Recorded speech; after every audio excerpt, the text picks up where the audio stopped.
Nama barbaadan eenyummaan keessan osoo hin beekamin bilbiluu yoo barbaadan koodii asirratti argaa jirtan kan yeroo isin bilbiltanii haala kanaan haayidii isiniif godhaa jechuudha. Kana jechuun immoo nama kamiyyuu bilbiltanii lakkoofsi bilbilaa keessanii namni sun arguu hin danda'u jechuudha. Viidiyoo itti aanutti immoo akkamitti karaa kaastan isinitti agarsiisa. Follow like godhaa. Nama barbaadan eenyummaan keessan osoo hin beekamin bilbiluu yoo barbaadan koodii asirratti argaa jirtan kan yeroo isin bilbiltanii haala kanaan haayidii isiniif godhaa jechuudha. Kana jechuun immoo nama kamiyyuu bilbiltanii lakkoofsi bilbilaa keessanii namni sun arguu hin danda'u jechuudha. Viidiyoo itti aanutti immoo akkamitti karaa kaastan isinitti agarsiisa. Follow like godhaa.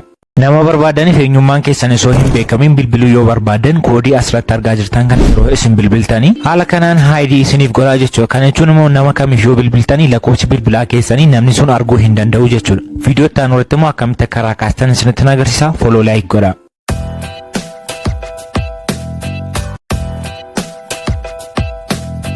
Nama barbaadan eenyummaan keessan osoo hin beekamin bilbiluu yoo barbaadan koodii asirratti argaa jirtan kan yeroo isin bilbiltanii haala kanaan haayidii isiniif godhaa jechuudha. Kana jechuun immoo nama kamiyyuu bilbiltanii lakkoofsi bilbilaa keessanii namni sun arguu hin danda'u jechuudha. Viidiyoo itti aanutti immoo akkamitti karaa kaastan isinitti agarsiisa. Follow like godhaa. Nama barbaadan eenyummaan keessan osoo hin beekamin bilbiluu yoo barbaadan koodii asirratti argaa jirtan kan yeroo isin bilbiltanii haala kanaan haayidii isiniif godhaa jechuudha. Kana jechuun immoo nama kamiyyuu bilbiltanii lakkoofsi bilbilaa keessanii namni sun arguu hin danda'u jechuudha. Viidiyoo itti aanutti immoo akkamitti karaa kaastan isinitti agarsiisa. Follow like godhaa.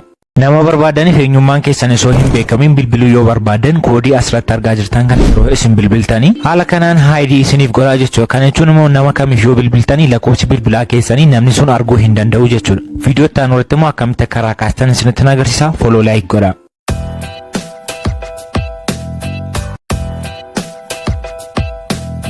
Nama barbaadan eenyummaan keessan osoo hin beekamin bilbiluu yoo barbaadan koodii asirratti argaa jirtan kan yeroo isin bilbiltanii haala kanaan haayidii isiniif godhaa jechuudha. Kana jechuun immoo nama kamiyyuu bilbiltanii lakkoofsi bilbilaa keessanii namni sun arguu hin danda'u jechuudha. Viidiyoo itti aanutti immoo akkamitti karaa kaastan isinitti agarsiisa. Follow like godhaa. Nama barbaadan eenyummaan keessan osoo hin beekamin bilbiluu yoo barbaadan koodii asirratti argaa jirtan kan yeroo isin bilbiltanii haala kanaan haayidii isiniif godhaa jechuudha. Kana jechuun immoo nama kamiyyuu bilbiltanii lakkoofsi bilbilaa keessanii namni sun arguu hin danda'u jechuudha. Viidiyoo itti aanutti immoo akkamitti karaa kaastan isinitti agarsiisa. Follow like godhaa. Nama barbaadan eenyummaan keessan osoo hin beekamin bilbiluu yoo barbaadan koodii asirratti argaa jirtan kan yeroo isin bilbiltanii haala kanaan haayidii isiniif godhaa jechuudha. Kana jechuun immoo nama kamiyyuu bilbiltanii lakkoofsi bilbilaa keessanii namni sun arguu hin danda'u jechuudha. Viidiyoo itti aanutti immoo akkamitti karaa kaastan isinitti agarsiisa. Follow like godhaa.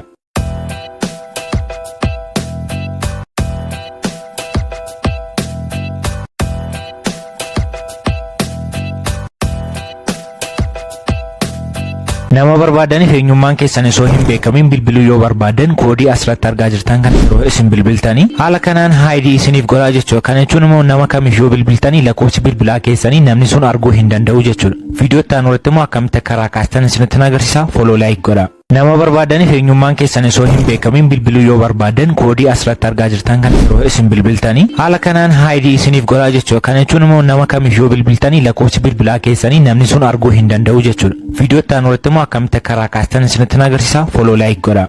Nama barbaadan eenyummaan keessan osoo hin beekamin bilbiluu yoo barbaadan koodii asirratti argaa jirtan kan yeroo isin bilbiltanii haala kanaan haayidii isiniif godhaa jechuudha. Kana jechuun immoo nama kamiyyuu bilbiltanii lakkoofsi bilbilaa keessanii namni sun arguu hin danda'u jechuudha. Viidiyoo itti aanutti immoo akkamitti karaa kaastan isinitti agarsiisa. Follow like godhaa.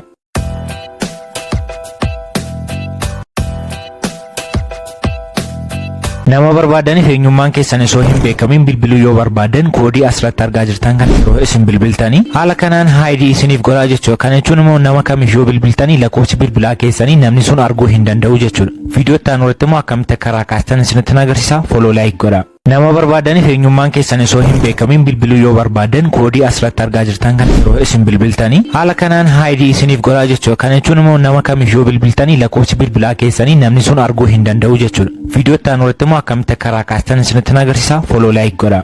Nama barbaadan eenyummaan keessan osoo hin beekamin bilbiluu yoo barbaadan koodii asirratti argaa jirtan kan yeroo isin bilbiltanii haala kanaan haayidii isiniif godhaa jechuudha. Kana jechuun immoo nama kamiyyuu bilbiltanii lakkoofsi bilbilaa keessanii namni sun arguu hin danda'u jechuudha. Viidiyoo itti aanutti immoo akkamitti karaa kaastan isinitti agarsiisa. Follow like godhaa.